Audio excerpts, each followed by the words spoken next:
Hey guys, this is Laurie Gambos from Outback Motortek. We're going to be doing another installation video. Today we're going to be installing our Pannier racks on the 1250GS BMW, which is also compatible with 1250GS's, the new 2019 edition. And this is what we're going to work with today. The standard simplified Pannier racks, same as the X-frames we make. And I will explain to you what kind of tools to use and just the process of installing the racks. So the first step is to remove the passenger seat. Once you've done it, grab a T50 Torx.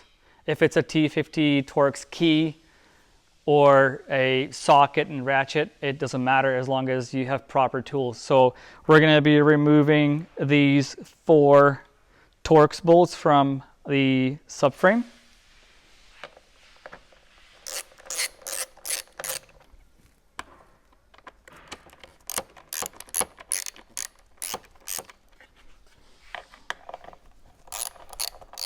So when it's actually loose enough, you don't have to use the ratchet anymore. Just grab the Torx bit and the socket if it's handy. It's just much faster to spin it out. It's just gonna speed it up for you. There's also little spacers in there. Make sure to keep those in. Okay, so drop them back in case you pull them out with the bolts, because we need those in place for the next step. Okay, so next step will be to install the supplied mounting brackets right on the side here. It's really important.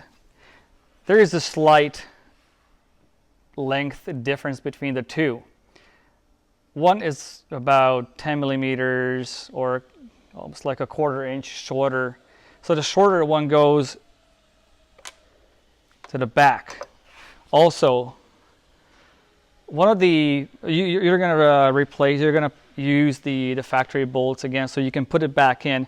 The shorter bolt also goes with the shorter bracket to the rear end. Sometimes you have to play with it, wiggle it in until it catches the thread. Just hand thread it in. It's there now. Longer bracket goes with the longer bolt up front.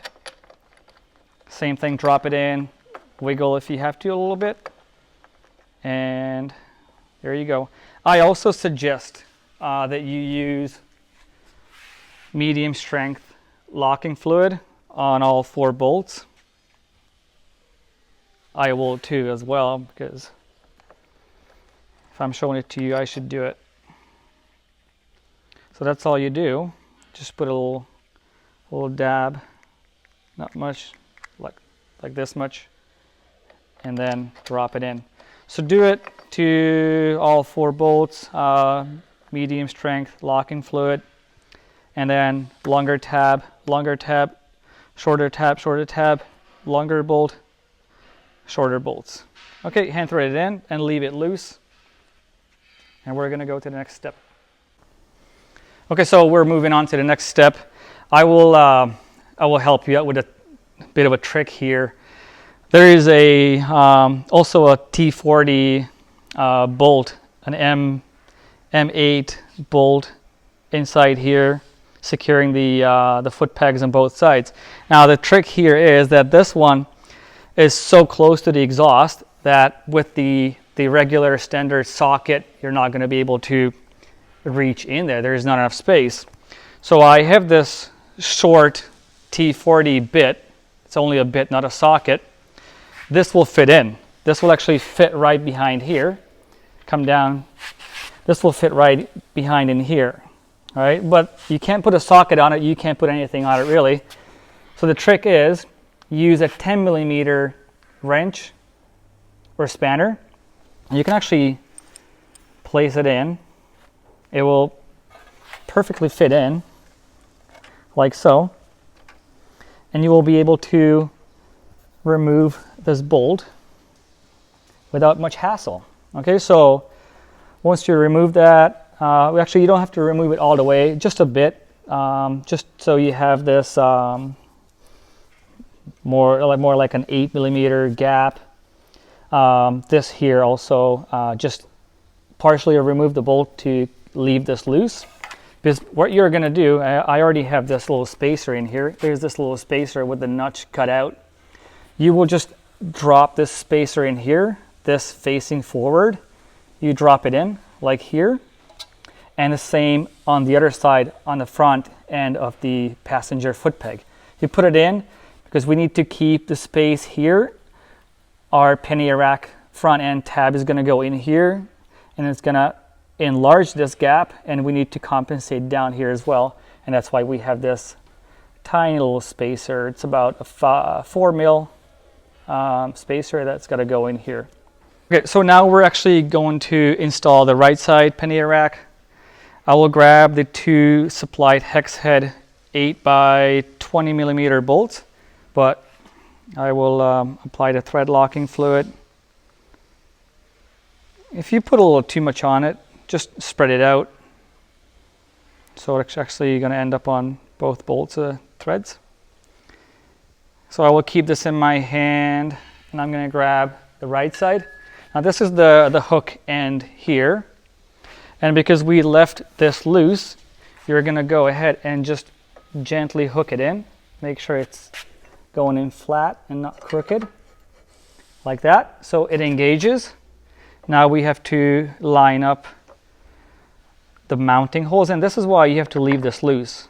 All right, so you will have a much easier time threading in these bolts. Wiggle it in if you have to, like so. I know it's caught the thread. I'm gonna come over to this side back here. Same thing, line them up, hand thread, and it's actually on. I'm gonna leave it really loose, and then we can move over onto the left side and repeat the same thing. Okay, so now we're on the left side, same steps as on the right side. A little spacer, I will just show you how to put it in. This notch is facing forward.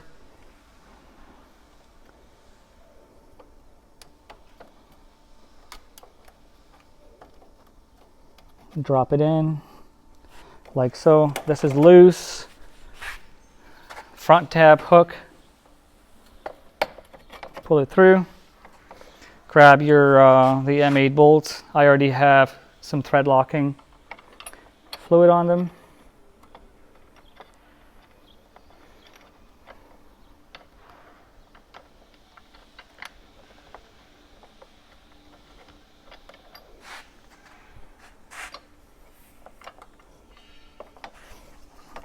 If you need to go back a bit, that's why it's good to leave this loose.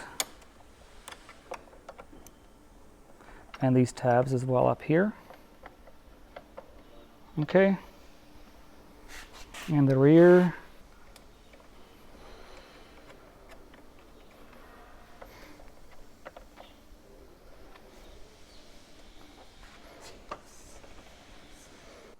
Okay, this is one of the final steps, the cross brace.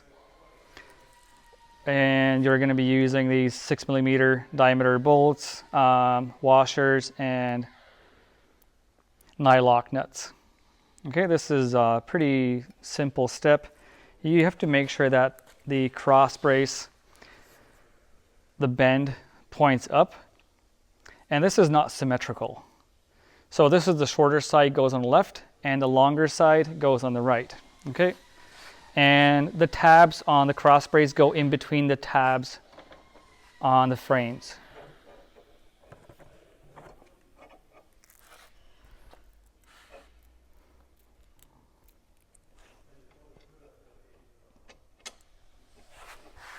One, two. You can if you can't keep it in your hand, put it on the ground. All the hardware. I'll pull this apart a tiny bit.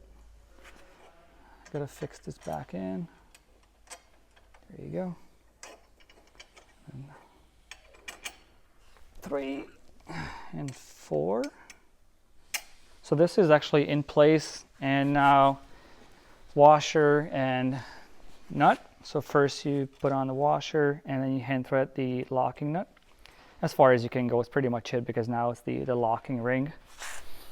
Not letting it go any further. And this as well. And to tighten this, you will be using a 10mm wrench spanner. And on the outside, you can, on the other side, on the nut side, you can use a 10mm socket, or you can just use two 10mm wrenches. Doesn't matter.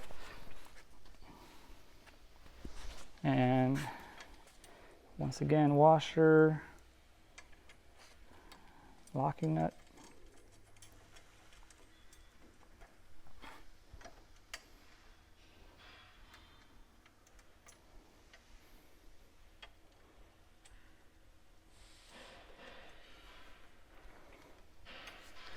Okay, so this is pretty much it. Go around with the recommended tools, tighten it. Go for a test ride, 100 kilometers, 150 kilometers, 100 miles.